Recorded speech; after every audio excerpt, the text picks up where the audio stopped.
Good evening, everybody. Now, I don't usually get involved in American politics, mainly because, as you might have guessed, I live in the United Kingdom. But recent events in the race for the White House have left me somewhat dumbfounded. I am, of course, talking about the continuing clown show that is the Republican challenge for the presidency. If it wasn't for the truly huge sums of money involved, I would have to say that the Republican Party simply didn't want to win.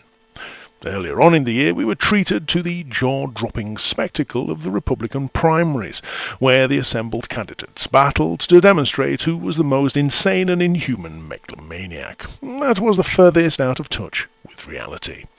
State by state, Republicans went to the polls, and as one candidate after another dropped out, we were eventually left with Mitt Romney. Now, I'm quite sure that over the last 4 years, you, like me, have heard the continuous calls for President Obama to release his birth certificate. So it comes as a breath of fresh air to hear Republicans changing the record and asking for someone different to release something else. At the moment, that something else is Mitt Romney's tax returns. And despite the increasing demands, even from his own party, Mitt is simply not budging. Which leads us to believe that whatever it is that is in those tax returns is so bad that it will pretty much make him unelectable. After all, 4 years ago, having seen them, then presidential hopeful John McCain decided that Sarah Palin was a better bet for a running mate than Mitt was. That's Sarah Palin, who was so unelectable that she didn't even bother entering the race this time.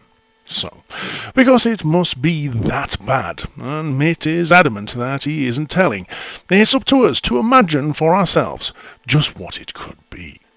Could it be that they reveal that because Planned Parenthood cannot use money from government funding to fund abortions, Mitt Romney funds them instead? Or even despite claiming to be a Mormon, Mitt has been secretly paying for mosques to be built all over America because he's really a secret Muslim? He might just be hiding millions of dollars in childcare payments to black and Hispanic mothers and their mixed-race children that he's fathered. These women might even be his secret wives. After all, he is a Mormon, and they are well known for being into polygamy. Or has he been paying for Mexicans to be smuggled across the border by the busload to mow his extensive lawns? Or even for Arabs to take flying lessons? Or worse still, we could find out that Mitt is actually the mastermind behind the gay agenda, and he doesn't want you to find out that he makes a tidy fortune every year from the profits he rakes in from his factory that makes arseless chaps denim dungarees and oversized stiletto heel shoes. You never know. In fact, for all we know, given that Mitt Romney owns property overseas, it might be that he's afraid that the world will find out that he used to be Osama bin Laden's landlord. Well, that he was the kind of landlord who raked in millions of dollars in unfair charges, but still refused to send someone round to unblock the crapper and fix the holes in the roof. It could even be that he doesn't want people to find out that even though he's worth $250 million, he's been claiming Social Security and food stamps for years. Then again, maybe, just maybe, it might just be that despite being insanely wealthy and having an annual income that the vast majority of Americans will never earn in a lifetime, he pays virtually no tax at all. And in fact, every year the IRS owes him money. But of course, until it releases them, we'll never know for sure.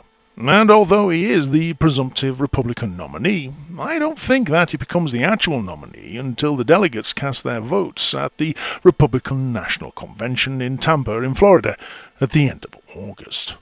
It may be the case that those delegates have no choice but to nominate a candidate that owned a company that actually actively sent American jobs overseas, that has committed a felony by submitting false information on federal documents, that actually implemented healthcare legislation that they're fervently opposed to, and who openly admits, as skeletons in his closet, that he knows will make him unelectable. And you have to ask yourself just how this could have happened. Well, the answer's simple. Some people are arseholes, my friend.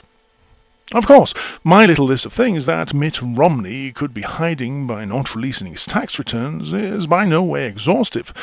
Maybe you can come up with more scandalous ideas. It's only a matter of time before someone at the IRS FedExes a pallet load of paperwork to Julian Assange, and they end up all over the internet. So, leave a comment or post a response with your suggestions. The more outlandish, the better. You never know. Truth often turns out to be more surprising than fiction.